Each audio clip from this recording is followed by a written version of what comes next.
ఇప్పుడే country delight యాప్ని download చేసుకోండి. Download the country delight app now.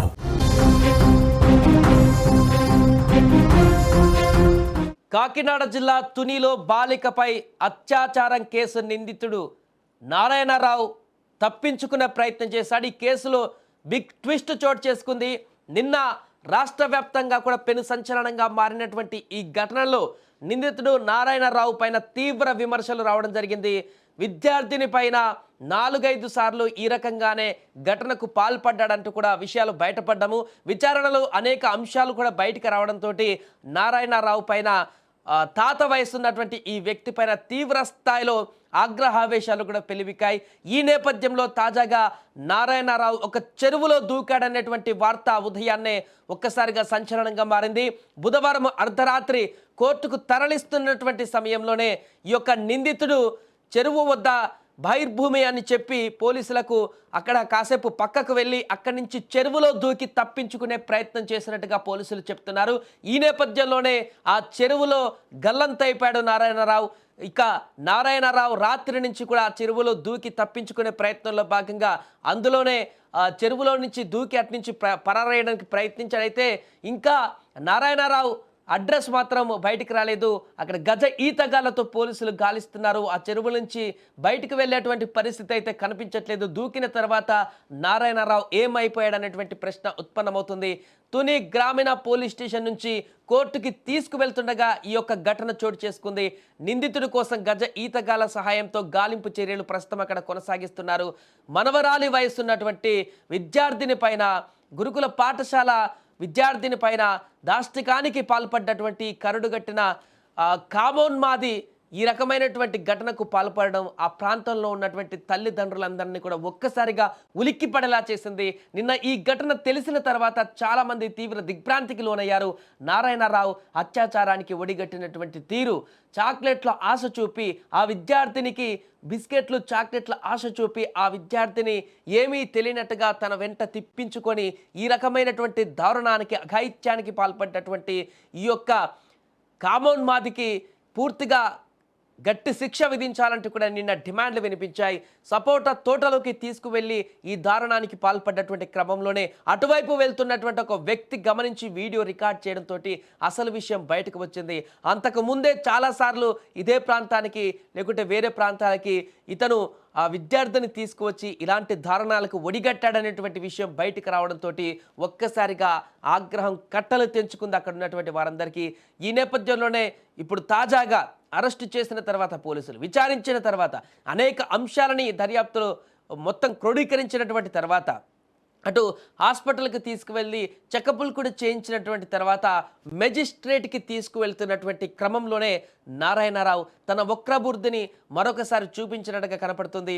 బహిర్భూమి అని చెప్పి చెరువు వద్ద కాసేపు అని చెప్పి అక్కడి నుంచి పోలీసుల కళ్ళు కప్పి తప్పించుకునేటువంటి ప్రయత్నం చేశాడు.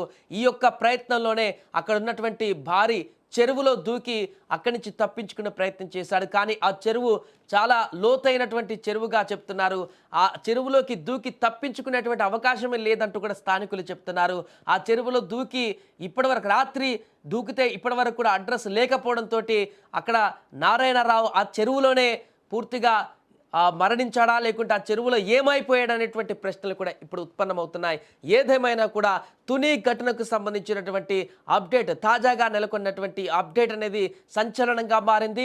నిన్న సాయంత్రం వరకు కూడా ఒక్కసారిగా రాష్ట్ర వ్యాప్తంగా పెను సంచలనంగా మారినటువంటి ఈ కేసులో ఉన్నటువంటి నిందితుడు తాత వయసు ఉన్నటువంటి ఈ వ్యక్తి పాల్పడ్డటువంటి ఈ ఘటనకు సరైనటువంటి శిక్ష ఇప్పుడు బయటకు వచ్చేటువంటి అవకాశం ఏమైనా ఉందా, ఒక మంచి వార్త వినేటువంటి అవకాశం ఏమైనా ఉందా అని కూడా అక్కడ స్థానికులు కానీ ఆ యొక్క విద్యార్థిని కుటుంబ సభ్యులు కానీ ఆతృతగా ఎదురు చూస్తున్నారు. ఎందుకంటే ఇలాంటి వ్యక్తి సమాజంలో ఉండడానికి కూడా అర్హుడు కాదంటూ కూడా చాలామంది తమ యొక్క ఆగ్రహాన్ని వ్యక్తం చేశారు. నిన్న ఈ యొక్క ఘటన బయటకు వచ్చిన తర్వాత చిన్న పిల్లని ఈ రకంగా విద్యార్థుల పైన ఇంత దారుణానికి పాల్పడినటువంటి ఇలాంటి వ్యక్తులు అసలు భూమి మీద ఉండడానికే అర్హులు కాదంటూ కూడా చాలామంది కూడా ఆగ్రహాన్ని వ్యక్తం చేసిన సందర్భం ఉంది.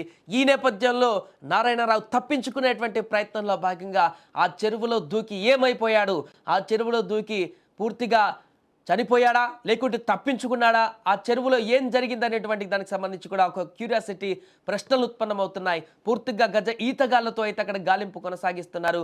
కొన్ని ఆనవాళ్ళు అయితే కనిపిస్తున్నాయి. డెడ్ బాడీ అక్కడే ఏమన్నా ఉంది, చెరువులోనే ఉందంటగా కూడా సంకేతాలు కనిపిస్తున్నాయి.